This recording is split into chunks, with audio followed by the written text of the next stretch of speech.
अस्सलामुअलैकुम। स्वागत है हमारे YouTube चैनल के इस नए और लेटेस्ट वीडियो में। तो कैसे हैं आप सभी? उम्मीद करता हूँ खैरियत से होंगे। आइए आज हम लोग इस वीडियो में बात करने वाले हैं बिहार डीएलएड उर्दू का। जो भी VVI ऑब्जेक्टिव है मैं आप लोगों के सामने लेकर के आया हूँ ताकि आप लोग इस वीडियो के मदद से बेहतर तैयारी कर सकें और पूरे 25 में 25 नंबर लेकर के आए। ठीक है, चलिए बिना देरी किए हुए वीडियो स्टार्ट करते हैं। अगर हमारे YouTube चैनल पर अगर नए हैं तो चैनल को सब्सक्राइब कर लीजिए और वीडियो को लाइक कर दीजिए। चलिए शुरू करते हैं।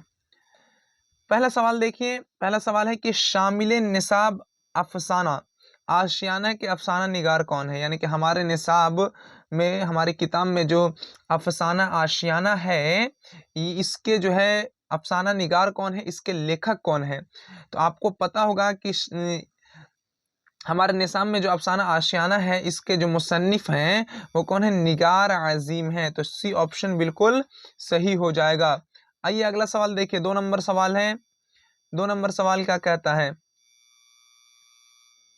देखिए 2 नंबर सवाल है कि आर्यभट्ट ने अपना तजुर्बागाह कहाँ कायम किया। आर्यभट्ट ने अपना तजुर्बागाह कहाँ कायम किया? तो कहाँ कायम किए थे? तरेगना में। कहाँ? तरेगना में। और वहीं से जो है बैठ करके, तरेगना में ही बैठ करके किसके बारे में? तारा और सितारा के बारे में। तारा और तारा या सितारा या सैयारा के बारे में वहीं से बैठ करके पूरी जानकारी प्राप्त करते थे आर्यभट्ट। ठीक है, तो सवाल नंबर 2 का ए ऑप्शन बिल्कुल सही हो जाएगा। क्या हो जाएगा? तरेगना। तरेगना बताइए तो आप लोग, तरेगना का मतलब क्या होता है? तो तरेगना का मतलब होता है तारे गिनना। क्या? तारे गिनना। ठीक है, ये तरेगना का माना होता है। आइए अगला सवाल देखते हैं। 3 नंबर सवाल क्या कहता है? 3 नंबर सवाल है अफसाना आशियाना में मरकजी किरदार कौन है। यानी कि अफसाना आशियाना भी पढ़े, इसके मुसन्निफ कौन है? तो निगार आजिम है। निगार अजीम है इसके मुसन्निफ। ठीक है, तो बताइए कि इसमें जो मरकजी किरदार है, मेन एक्टर है, मेन हीरो कौन है? तो वो है बरकत अली सिद्दीकी। ए ऑप्शन बिल्कुल सही हो जाएगा। आइए अगले सवाल की तरफ चलते हैं। यहाँ पर देखिए 4 नंबर सवाल है, हिंदुस्तान में गुप्त अहद को कैसा दौर कहा जाता है? कि हिंदुस्तान में गुप्त दौर को कैसा दौर कहा जाता है, बताइए। तो हिंदुस्तान में गुप्त दौर को कैसे, यहाँ पे देखिए, यहाँ पे लिख लीजिए सुनहरा दौर। सुनहरा दौर। ठीक है, तो हिंदुस्तान में गुप्त दौर को कैसा दौर कहा जाता है? सुनहरा दौर कहा जाता है। याद रखिएगा, ये सब सवाल बहुत ज्यादा पूछा गया है। ठीक है, हिंदुस्तान में गुप्त दौर को कैसा दौर कहा जाता है? सुनहरा दौर। और आर्यभट्ट का ताल्लुक किस दौर से था? तो गुप्त दौर से, गुप्त अहद से। अगले सवाल की तरफ चलिए, 5 नंबर सवाल है। 5 नंबर सवाल देखिए, सैयद मोहम्मद जाफरी कहाँ पैदा हुए? सैयद मोहम्मद जाफरी की पैदाइश कहाँ हुई थी? तो सैयद मोहम्मद जाफरी की पैदाइश कहाँ हुई थी? लाहौर में हुई थी। ए ऑप्शन बिल्कुल सही हो जाएगा। अगला सवाल देखिए, 6 नंबर सवाल देखिए आप लोग। 6 नंबर सवाल है कि दर्जे झेल शुअरा में मिजाह के शायर कौन है? मिजाह के शायर, बोलिए मिजाह क्या होता है? मिजाह का मतलब होता है क्या? हंसाने वाला, शायरी करने वाला। ठीक है, क्या? हंसाने वाला शायरी। ठीक है, जिसमें क्या हो? हंसना वगैरह हो। ठीक है, उस शायरी को क्या कहेंगे? मिजाह शायरी कहेंगे। तो बताइए कि इसमें जो है कौन ऐसा शायर थे जो क्या मिजाह शायरी करते थे? ठीक है, मजाकिया शायरी करते थे। तो वो थे दिलावर फिगार। कौन? दिलावर फिगार ऐसे शायर थे जो मिजाह के शायर थे। ठीक है, आइए अगला सवाल देखते हैं। 7 नंबर सवाल है कि मिर्जा शौक का असल नाम क्या था? यानी कि शौक लखनवी का, किनका? शौक लखनवी का असल नाम क्या था? शौक लखनवी का असल नाम पूछ रहा है। तो आपको पता होगा कि शौक लखनवी का असल नाम तसद्दुक हुसैन खां था। ए ऑप्शन बिल्कुल सही हो जाएगा। आइए अगला सवाल देखते हैं। यहाँ पर देखिए लफ्ज ताजीर, क्या यहाँ पे ताजीर है, लिख लीजिए ताजीर। ठीक है, ताजीर, थोड़ा टाइपिंग में दिक्कत हुई है। लफ्ज ताजीर का क्या माना है? ताजिर। ठीक है, और इबादत करने वाला, इलाज करने वाला, तिजारत करने वाला या नसीहत करने वाला। तो तिजारत कहते किसको, ताजिर कहते किसको है, यानी कि सौदागर होता है। क्या होता है, सौदागर। ताजिर का मतलब सौदागर यानी व्यापारी, व्यापारी, ठीक है। व्यापारी को ही क्या कहते हैं, सौदागर कहते हैं या फिर ताजिर कहते हैं। तो इसमें बताइए आप लोग कि ताजिर का लफ्जी माना क्या हो जाएगा, तो हो जाएगा तिजारत करने वाला, यानी कि जो सौदागर करता है, जो व्यापारी करता है, उसी को क्या कहते हैं, ताजिर कहते हैं, यानी तिजारत करने वाला। सी ऑप्शन बिल्कुल सही हो जाएगा। आइए अगला सवाल देखिए, 9 नंबर सवाल क्या कहता है कि नसीम के मसनवी का नाम क्या है। क्या है, ज़हर इश्क, सहरुल बयान, बुस्तान ख्याल या गुलजार नसीम। बताइए। तो ज़हर इश्क जो है किसका, किसी और का था, क्या नाम था उनका, ज़हर इश्क, बहार इश्क शौक लखनवी का था, शौक लखनवी का, ठीक है। और सहरुल बयान क्या था, सहरुल बयान था किनका, वो थे एक गुलाम हमदानी मुसहफ़ी, मुसहफ़ी का था सहरुल बयान, ठीक है। लेकिन यहाँ पे देखिए डी, ये तो अलग है। डी ऑप्शन गुलजार नसीम किन का था, तो दयाशंकर नसीम का ये मसनवी था। तो डी ऑप्शन बिल्कुल सही हो जाएगा। आइए अगला सवाल देखिए, 10 नंबर सवाल है कि बकाउली किस मसनवी का किरदार है। बकाउली बताइए, बोस्तान ख्याल नहीं, ठीक है। जज्बे मोहब्बत इसका भी नहीं है, ज़हर इश्क नहीं, लेकिन गुलजार इश्क देखिए, गुलजार नसीम, गुलजार नसीम किन का है, तो नसीम का है, किन का है, नसीम का। और नसीम का ही मसनवी था जिसका नाम क्या था, दारुल मुलुक में जैनुल मुलुक का पहुंचना, ठीक है। तो वही इसी मसनवी से लिया गया है। तो क्या हो जाएगा, डी ऑप्शन बिल्कुल सही हो जाएगा, ठीक है। डी ऑप्शन बिल्कुल सही 10 का। अगला सवाल देखिए, 11 नंबर सवाल है, मसनवी के क्या माना है, मसनवी का माना क्या होता है। 4 4 किया गया, 2 2 किया गया, 5 5 किया गया या 3 3 किया गया। तो आपको पता होगा कि मसनवी का माना होता है 2 2 किया गया। बी ऑप्शन बिल्कुल सही हो जाएगा। आइए अगला सवाल की तरफ चलते हैं। अगला सवाल है 12 नंबर, देखिए यहाँ पे कि शहबाज ने जिस बेटी के नाम खत लिखा है उसका नाम क्या है। तो उसका नाम था सुगरा, सुगरा इनकी बेटी थी, उसी के पास जो है खत लिख करके पढ़ा, यानी तालीम के बारे में समझाए थे, ठीक है। अगला सवाल की तरफ चलिए, 13 नंबर सवाल है, मेहदी अफादी ने कितनी शादियां की थी। तो मेहदी अफादी लगभग कितनी, 3 शादियां किए थे। तो डी ऑप्शन बिल्कुल करेक्ट हो जाएगा, बिल्कुल सही 13 का। अगला सवाल देखिए, 14 नंबर सवाल है कि बैदी की मौत कब हुई थी। 1981, 1982, 1983 या 1984। तो आपको पता होगा कि राजेंद्र सिंह बैदी की पैदाइश जो है 1984 ईस्वी को हुई थी। कहाँ, तो मुंबई में हुई थी, ठीक है।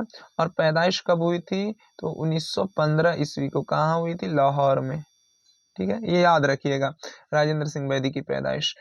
अगला सवाल की तरफ चलिए, 15 नंबर सवाल है, शामिल निसाब इंटरव्यू में किसका इंटरव्यू लिया गया।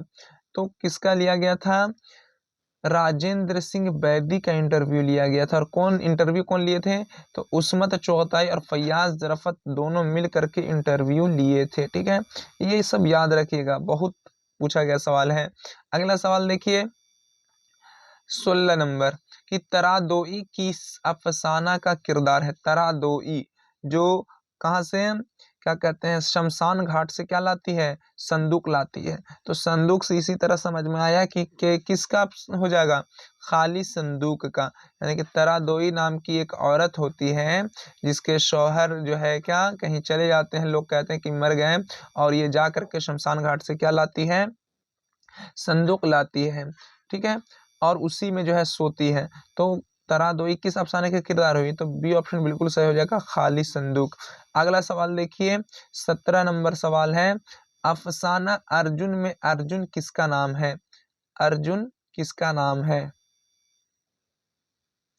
अफसाना अर्जुन में अर्जुन किसका नाम है, तो एक दरख्त था। देखिए यहाँ पे थोड़ा सा दिक्कत हो गई है, दरख्त, ठीक है।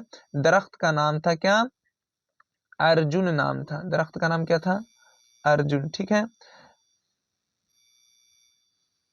तो यहाँ पे देख लीजिए क्या हो जाएगा, अर्जुन।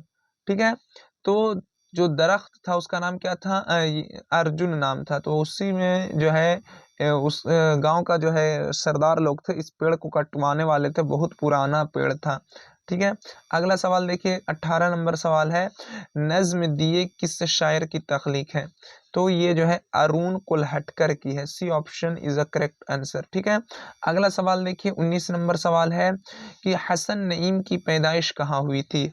हसन नईम की पैदाइश कहाँ हुई थी, पटना में हुई थी, और इंतकाल मुंबई में, कहाँ, मुंबई में हुआ था इंतकाल, और पैदाइश पटना में। ए ऑप्शन बिल्कुल करेक्ट आंसर हो जाएगा।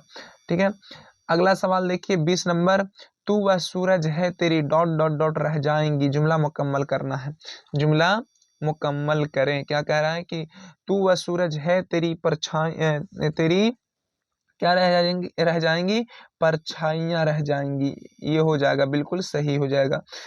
क्या, तू वह सूरज है तेरी परछाइयां रह जाएंगी, तो C option is a correct answer. अगला सवाल की तरफ चलते हैं, 21 नंबर सवाल देखिए, उर्दू जबान में मुरक्कब हरूफ की तादाद कितनी है। देखिए पहले जानते हैं, एक होता है मुफरद, मुफरद, और एक होता है मुरक्कब। ठीक है, मुरक्कब, मुफरद हरूफ कितने होते हैं, 36 होते हैं, और मुरक्कब हरूफ जो है कितने, 15 होते हैं। डी ऑप्शन बिल्कुल सही हो जाएगा। अगला सवाल की तरफ चलिए, 22 नंबर सवाल। 22 नंबर सवाल है, बनावट के एतबार से इसम की कितने किस्में हैं। एक माना के एतबार से था, माना के एतबार से, और एक बनावट के एतबार से, बनावट के एतबार से। माना के एतबार से कितना, 2, कौन कौन, इसमें जात, इसमें जात, और इसमें सिफत, इसमें सिफत। ठीक है, ये माना के एतबार से था। और बनावट के एतबार से कितने, 3, कौन कौन, जामिद, जामिद, मसदर, और क्या था, मुश्तक। ठीक है, ये हो गया। तो पूछा क्या है यहाँ पे देख लीजिए, क्या पूछा है कि बनावट के एतबार से इसमें की कितने किस्में हैं। तो बनावट के एतबार से इसमें की 3 किस्में हैं। ठीक है, सी ऑप्शन बिल्कुल सही हो जाएगा 22 नंबर क्वेश्चन का। अगला सवाल देखिए, 23 नंबर क्वेश्चन है कि दर्जे झेल में लाहका की पहचान कीजिए। अब लाहका क्या होता है जानते हैं, एक होता है साबका, क्या होता है, साबका, एक होता है लाहका, यहाँ पे लिख लेते हैं लाहका। ठीक है, साबका में क्या होता है, साबका में होता है पहले से कोई लफ्ज है, पहले से कोई लफ्ज है, और उसी लफ्ज के पहले, उसी लफ्ज के पहले कोई हर्फ आकर के उसका हिस्सा बन जाता है, तो उसको हम लोग साबका कहते हैं। और लाहका में क्या होता है कि पहले से एक लफ्ज है, ठीक है, पहले से एक लफ्ज है, और उसी के पीछे, कहाँ, पीछे, पीछे कोई हर्फ आए और लग करके उसके पीछे, उसी लफ्ज के पीछे आकर के कोई हर्फ लग जाए और उसका हिस्सा बन जाए, उसको क्या कहेंगे, लाहका कहेंगे। तो देखिए यहाँ पे देखते हैं, बद मिजाज, देखो मिजाज पहले से था, बद आकर के इसके पहले लगा है, और पहले लगे तो साबका, तो ये नहीं होगा। यहाँ पे देखिए, बेवकूफ, क्या, बेवकूफ, वकूफ पहले से था, बे आकर के पहले लग गया है।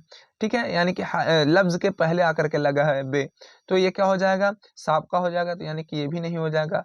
कम अक्ल, अक्ल पहले से था, कम आकर के लफ्ज के पहले आकर के लगा, पहले आए तो क्या हो जाएगा, साबका, तो ये भी नहीं हो जाएगा। पूछ क्या रहा है, लाहका। देखिए पागल खाना, पागल पहले से एक लफ्ज है, खाना आकर के उसके पीछे आकर के लगा ना जी, देखिए पीछे आकर के लगा है, तो क्या हो जाएगा, ये लाका हो जाएगा। तो D option is a correct answer. 23 number का डी ऑप्शन बिल्कुल सही हो जाएगा। अगला सवाल देखिए, 24 नंबर, 24 नंबर है, बहु फूले न समाना का क्या मतलब है। ये क्या है, एक मुहावरा है, क्या है, मुहावरा। ठीक है, तो बताइए कि फूले ना समाना का क्या मतलब होता है। तो फूले ना समाना, बहुत ज्यादा खुश होना, तो B option is a correct answer. 25 number सवाल है, मुहम्मल लफ्ज है।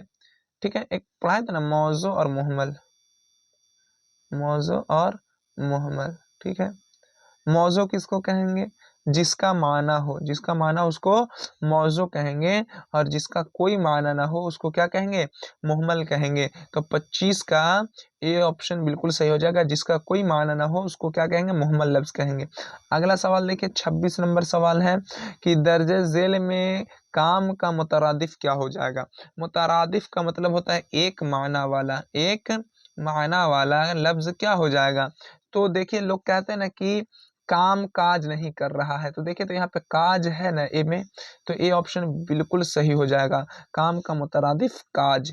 अगला सवाल देखिए 27 नंबर सवाल है कि किसी काम के करने का असर, यहाँ पे असर है, ठीक है, असर से असर जिस पर पड़ेगा उसे क्या कहते हैं। आइए अभी हम लोग बढ़िया से इसको जानते हैं। एक होता है फाइल होता है, ठीक है, एक होता है फेल होता है, एक ये सिफत तो अलग है थोड़ा, इसको नहीं जानेंगे। एक होता है मफऊल, ठीक है। फाइल काम करने वाले को कहते हैं, काम करने वाले को, काम करने वाले को क्या कहते हैं, फाइल कहते हैं। फेल काम को ही कहते हैं, काम को क्या कहते हैं, फेल कहते हैं। और मफऊल काम का जिस पर असर पड़ता है, जिस पर असर पड़े उसे क्या कहते हैं, जिस पर असर पड़ता है उसे मफऊल कहते हैं। यानी कि जैसे में हामिद क्या लिखते हैं, हामिद, हामिद रोटी खा रहा है, रोटी खाता है, खाता है, ठीक है। तो यहाँ पे देखिए तो खाता क्या हो जाएगा, फेल हो जाएगा कि नहीं, फेल हो जाएगा। हामिद क्या हो जाएगा, फाइल हो जाएगा, काम करने वाले को फाइल कहते हैं। लेकिन देखिए रोटी क्या हो जाएगा, रोटी, ये क्या हो जाएगा, ये हो जाएगा मफऊल। किसको खाया जा रहा है, रोटी को खाया जा रहा है, असर इसी पे ना पड़ रहा है, खत्म यही हो रहा है, तो रोटी, ठीक है। और ये जो है ये क्या हो जाएगा, हर्फ हो जाएगा, क्या हो जाएगा, हर्फ हो जाएगा, ठीक है। आइए थोड़ा सा सिफत के बारे में भी जान लेते हैं। किसी की खामी या खूबी हो उसी को क्या कहते हैं, सिफत कहते हैं। काला गोरा उजला काला पीला लंगड़ा लूल्हा काना, ये सब क्या हो जाएगा, उसकी सिफत हो जाएगी। और एक होता है मौसूफ होता है, क्या होता है, मौसूफ। मौसूफ जिसकी सिफत बताई जाए उसे क्या कहेंगे, मौसूफ कहेंगे। कहेंगे लड़का अच्छा है, लड़का अच्छा है, अच्छा है, ठीक है। तो अच्छा है कौन, लड़का, लड़का की सिफत बताई जा रही है ना, तो लड़का क्या हो जाएगा, मौसूफ हो जाएगा। तो क्या हो जाएगा 27 नंबर का क्या हो जाएगा, D option is a correct answer हो जाएगा, ठीक है, मफऊल। अगला सवाल की तरफ चलते हैं। देखिए 28 नंबर सवाल है, दर्जे झेल में इसमें नकरा की निशानदेही की, यानी कि इसमें नकरा पहचानना है, इसमें नकरा पहचानना है। यहाँ पे लिख लीजिए क्या, यहाँ पे ए में हो जाएगा पटना कर लीजिए, क्या कर लीजिए, पटना, ठीक है, पटना। तो क्या कह रहा है कि दर्जे झेल में इसमें नकरा, इसमें नकरा क्या होता है, तो नकरा कहते हैं किसी आम चीज को, किसी आम चीज को, यानी कि जातिवाचक संज्ञा को इसमें नकरा कहते हैं, ठीक है। और व्यक्तिवाचक को क्या कहते हैं, इसमें मारफा कहते हैं, इसमें मारफा कहते हैं, ठीक है, यानी कि खास चीज को। यहाँ पे देखिए पटना एक जगह है, एकदम खास जगह है, तो ये क्या हो जाएगा, इसमें मारफा हो जाएगा, यानी कि ये होगा नहीं। देखिए तो यहाँ पे गंगा, गंगा नदी एक खास नदी है, यानी कि इसमें मारफा हो जाएगा, तो ये भी नहीं होगा। कुरान एक किताब है, क्या है, एक किताब है, तो ये भी नहीं होगा क्योंकि ये खास किताब का नाम लिया गया है कुरान का। लेकिन यहाँ पे देखिए तो नदी, नदी डी ऑप्शन में देखिए, नदी, नदी किसी खास जगह नहीं है, कोई खास नदी को नहीं बोला गया है, बल्कि नदी ये पूरे, इसमें पूरे जात का बोध आ जा रहा, पूरी जाति आ जा रही है, तो ये क्या हो जाएगा, इसमें नकरा हो जाएगा, यानी इसमें आम हो जाएगा, यानी कि जातिवाचक हो जाएगा। तो 28 का D option is a correct answer. अगला सवाल देखिए 29 नंबर, 29 नंबर है, दर्जे झेल में मुअन्नस की पहचान कीजिए, किसकी, मुअन्नस, यहाँ पे लिख लीजिए, मुअन्नस पहचानना है, ठीक है।